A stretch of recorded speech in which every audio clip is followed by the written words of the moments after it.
All right, we'll go ahead and get started with our next session. So with that, we'll move to our next session. Amanda Nims is a 5th grade teacher at Dallas Center Grimes Elementary School, and this session is going to look a little different than some of our TIC sessions do. She's going to start off explaining and sharing with you about Google Expeditions, what it is and how she's used it, and she really wanted to give you an opportunity for a hands-on experience with it. One of the things we've found with Google Expeditions in many of the schools I've supported and when we tested out here was between 12 and 15 devices were all that we could get on at a time. And so what we're going to do is Amanda will stay with half the room once we're ready for the hands-on portion. I'll take this half of the room. We'll go to a separate part of the building, and then we'll go through an expedition together. But we will have to partner up on devices, similar though to how you might have to do in your classroom, kind of the pilot, co-pilot experience. So we will do that when it's time. But with that, this is Amanda Nims, and please give her a warm welcome. Okay, so a little background about Google Expeditions. I did, in my presentation, you can click the link and it will take you to their website, so you can kind of see what it is. It's a virtual reality type thing to take your students. It says to take your students on immersive virtual journeys. So kind of like we talked about field trips, not being able to take your kids to the Washington Monument, but being able to have them see that in kind of a live way is pretty cool. So that link is there so that you can kind of look through Google Expeditions and what it is. It's a relatively new activity. They rolled it out last year for schools to kind of try, and then ended up it's an app usable on Android devices. And then just in October, it's been available on iPads. So it's pretty new thing to try out. Okay. Oops,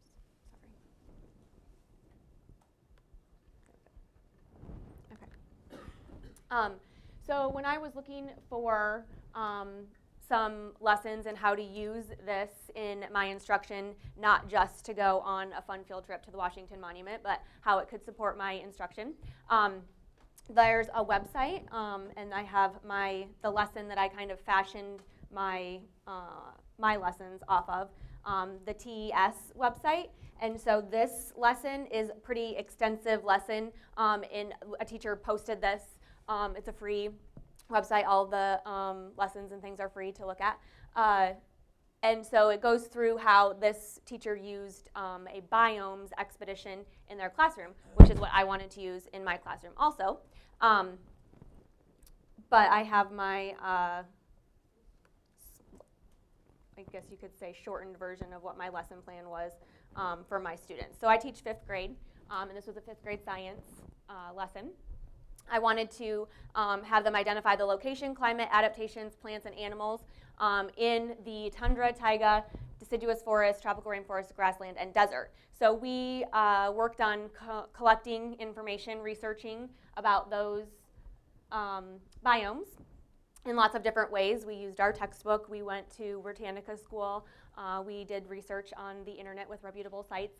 But then we also did a Google Expedition so that they could actually see and be in those biomes to experience them and collect some data about what they see and then the things that they learned while they were on their expedition. So basically, that's what my lesson plan was. These are just a couple photos of students using it. So you actually, on your iPad, you're in the tropical rainforest and you're seeing it and you're moving your iPad around and you're panning the tropical rainforest. You're looking up at the canopy, you're looking down at the understory, and so it takes you through like you're actually in the tropical rainforest. This was the graphic organizer that my students used to collect their research, not just with Google Expeditions, but like I said, the other things they were using to collect research on. So they had 4 boxes for each of those 4 topics that I wanted them to collect their information on. The other, on the top there, the picture in the middle, is a picture of what it looks like for you as the teacher. So when you're guiding the expedition, you can move your finger across your iPad, and your students will see an arrow, and they can follow that arrow, and you can bring their attention to a certain place. Like this one was in the desert, and so it has the sand, or that was a Joshua tree. And the cool thing about Google Expeditions is it makes you sound really, really smart, because they have right there for you the information that you can say about the Joshua tree. The students don't see that. That's the teacher view. They just see the Joshua tree.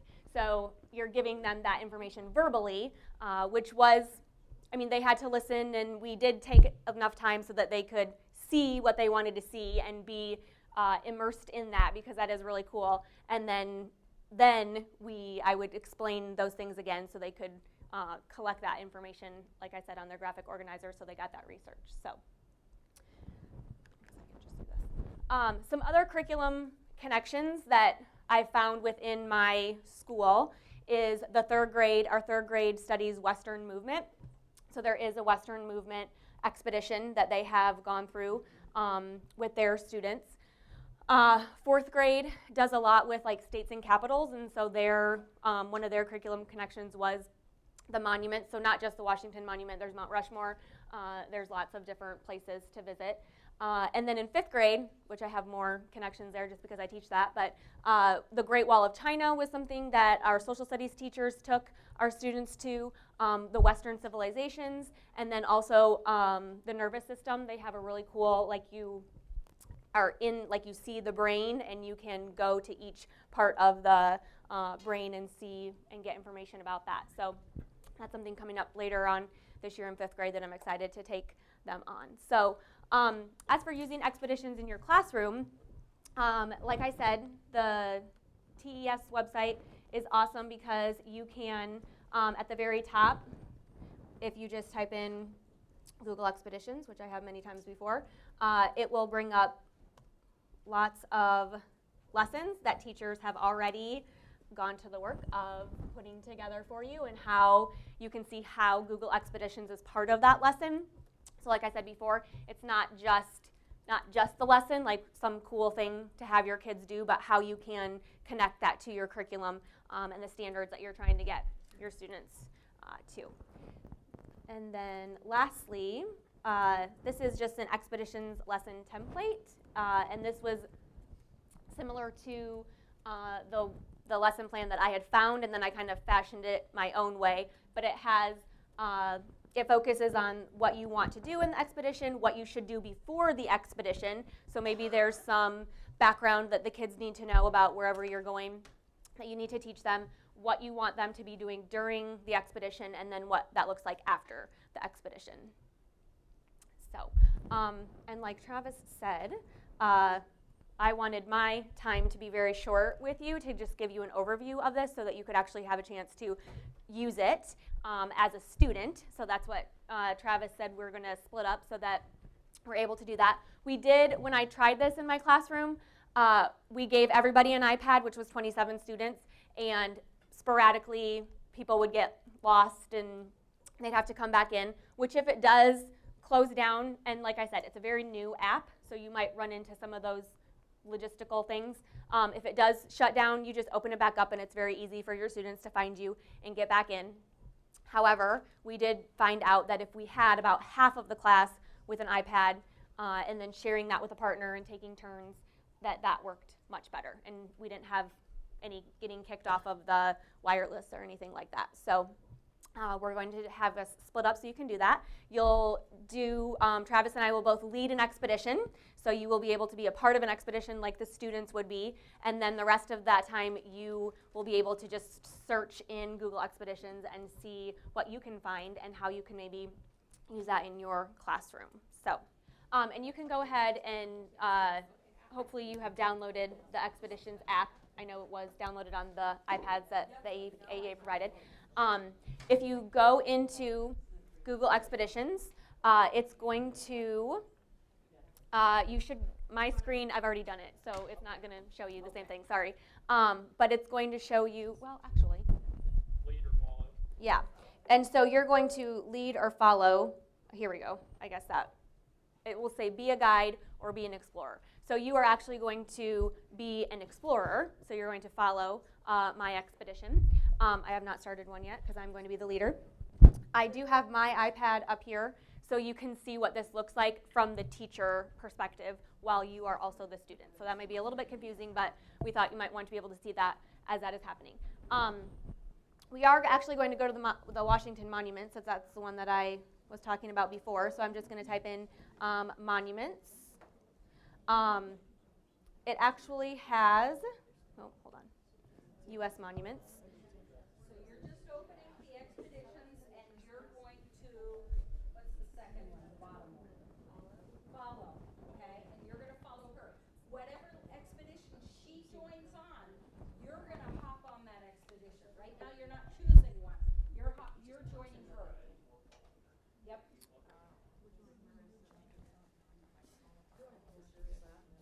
You have the green circle. This is kind of Okay, I what don't it wanna looks like remove as it. it's I wanna getting do it. set. There we go. Okay.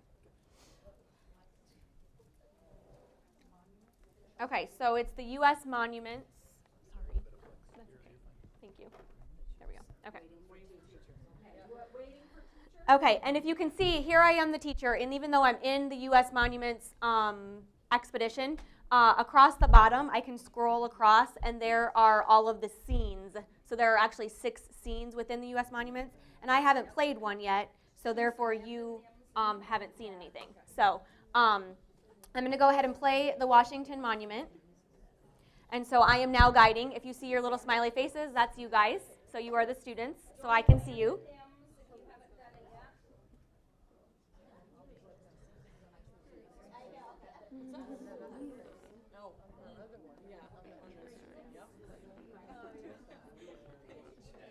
And I'm going to go ahead and give you like a minute or two to do exactly what you're doing, because just like with your classroom, as soon as you open this up, they're not going to listen to a word you say. So go ahead and stand up and turn around and look up and look down, all of those things, and just kind of explore it a little bit. And then I will kind of give you the info about the Washington Monument. So. You may want to join somebody Oh, else. that's okay. There are other devices in this room. Off them if they haven't gotten off their phones. You may want to just find somebody who's got one and share on with them. Oh, okay. Thank you. You guys want to join these 2 guys over here? These guys here. Oh, that's cool. Sorry. Go up. Whoa. That's cool.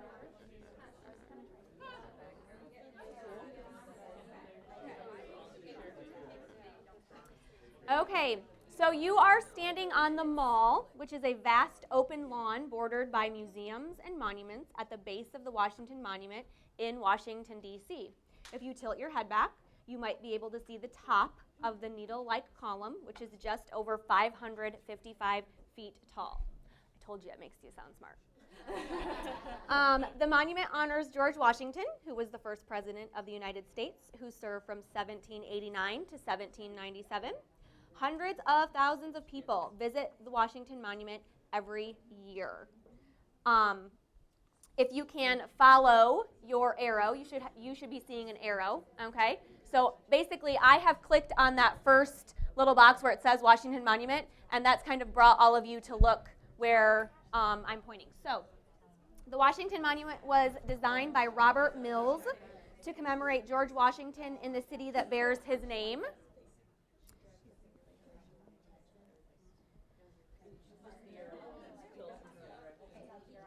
If you can move to the next location, which is the Lincoln Memorial. If you look west from the Washington Monument down the length of the mall, you can see the reflecting pool and the Lincoln Memorial.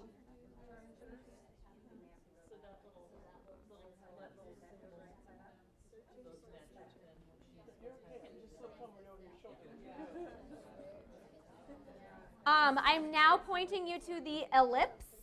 So to the north of the Washington Monument lies the ellipse, an oval-shaped lawn that stretches from the monument to the back of the White House. This is where the national Christmas tree stands every year.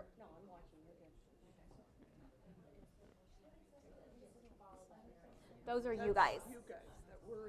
So this is the teacher's view. So now I can see there are 3 students who are looking where they're supposed to be looking, basically.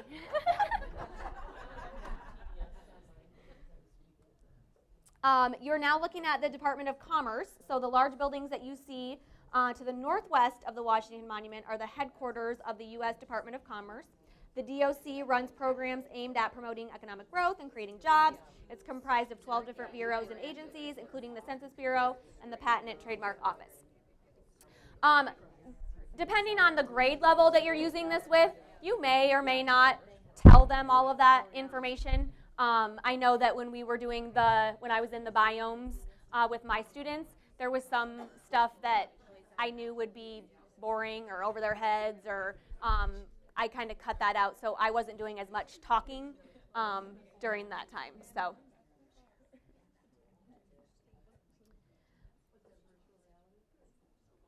Okay, so I swiped down from the Washington Monument so that I can move over to a different monument. So we're actually going to go to the Statue of Liberty next.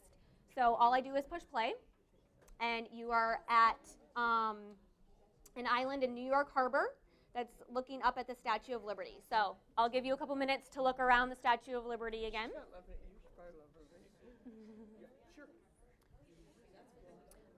If you follow my arrow, it will direct you to the Statue of Liberty in case you haven't turned around enough to find that.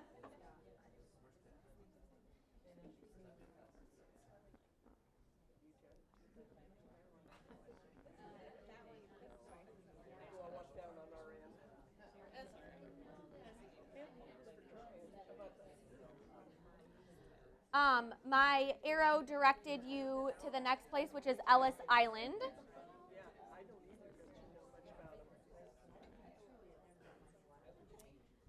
If you look across the harbor, you can see the southern tip of Manhattan, and you'll see the Freedom Tower in the spot where the World Trade Center used to be.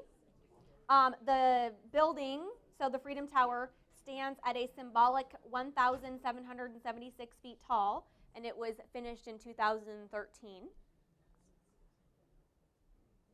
you zoom in on that? Is that possible? Yeah, but I don't know if can you zoom in? I mean, I think you can.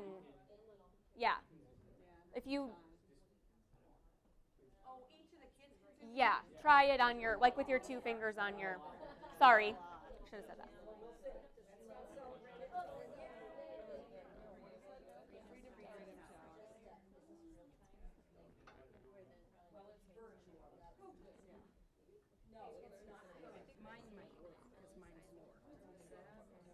Okay, I think we have time to visit Mount Rushmore quick.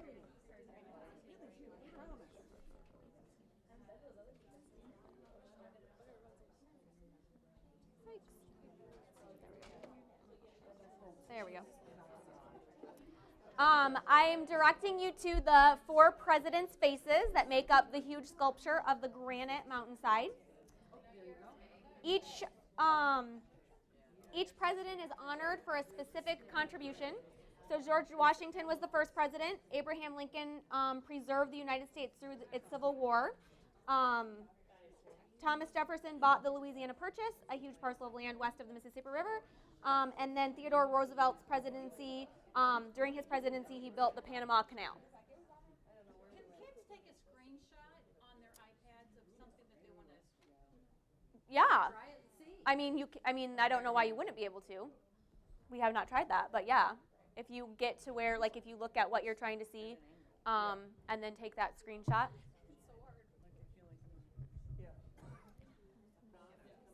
I think that's like the number of students that you have. So it looks like we have 6 people right now that are able to be connected. So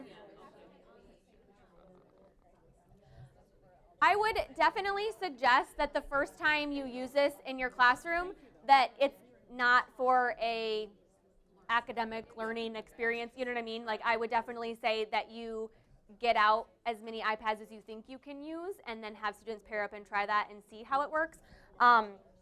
My students were really great because I like to try new things with technology, so they know they needed to be patient, and we needed to work through it, and we needed to figure it out so we could help other classrooms in our school also. So we know that we can have 12 in a classroom on our, little port that we have in our classroom. 12 iPads work. So then we were able to share that information with the other classrooms in our school to know that they can also have that many, they should be able to have that many iPads working at one time.